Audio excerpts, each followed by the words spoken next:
નમસ્કાર મિત્રો, સ્વાગત છે તમારું ગીતા's ટેસ્ટી કિચનમાં। જ્યારે પણ ઘરમાં કંઈક મીઠું ખાવાનું મન થાય ત્યારે ઝટપટ શું બની શકે? સેવની ખીર। આજે આપણે એકદમ ક્રીમી અને ટેસ્ટી સેવની ખીર બનાવીશું, જે મિનિટોમાં જ બનીને તૈયાર થઈ જાય છે। તો ચાલો ફટાફટથી બનાવવાનું શરૂ કરીએ। સેવની ખીર બનાવવા માટે સૌથી પહેલાં આપણે ડ્રાયફ્રૂટ્સને શેકી લઈશું।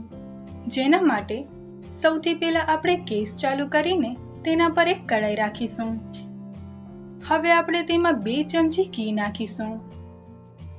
આપણું ઘી ગરમ થાય એટલે તેમાં 2 ચમચી બદામ અને 2 ચમચી કાજુના ટુકડા ઉમેરીને તેને ધીમા તાપે શેકી લઈશું।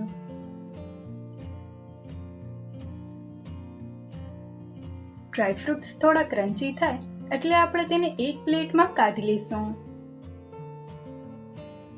હવે આપણે એ જ ઘીમાં 2 ચમચી કિસમિસ નાખીશું। કિસમિસ સરસ ફૂલી જાય એટલે આપણે તેને પણ તરત જ બહાર કાઢી લઈશું।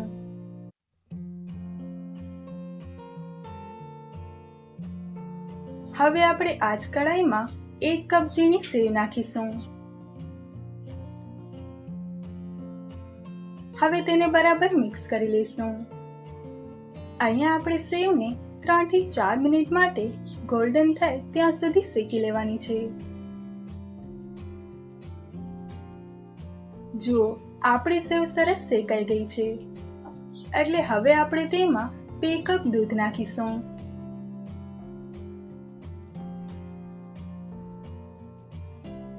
હવે તેને સારી રીતે મિક્સ કરી લઈશું, જેનાથી તેમાં ગઠ્ઠા ન પડે।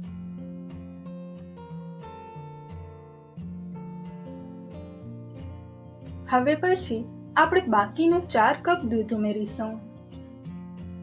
મેં અહીંયા કુલ 6 કપ એટલે કે 1.5 લીટર દૂધ લીધું છે।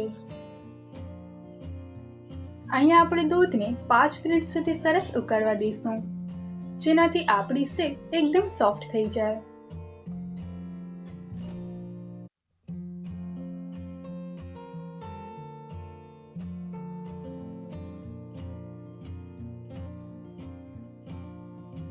આપણી સેવ સરસ પાકી જાય એટલે આપણે તેમાં 1 કપ ખાંડ ઉમેરીશું। હવે આપણે તેને સારી રીતે મિક્સ કરી લઈશું। અહીંયા ખાંડ તમે તમારા સ્વાદ મુજબ વધુ કે ઓછી લઈ શકો છો।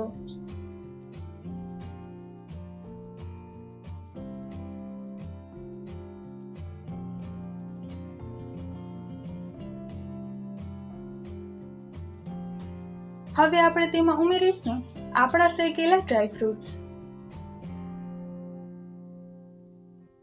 અને ફ્લેવર માટે અડધી ચમચી ઇલાયચી પાવડર નાખીશું। હવે આપણે સરસ રીતે મિક્સ કરી લઈશું। અહીંયા આપણે ખીરને 2 થી 3 મિનિટ સુધી ઉકળવા દઈશું।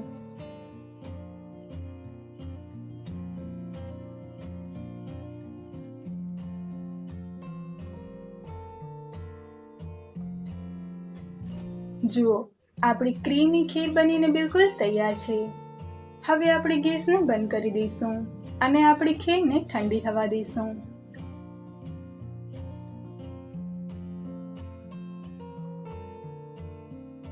આપણી ખીર સરસ ઠંડી થઈ ગઈ છે। હવે આપણે તેને એક બાઉલમાં કાઢી લઈશું।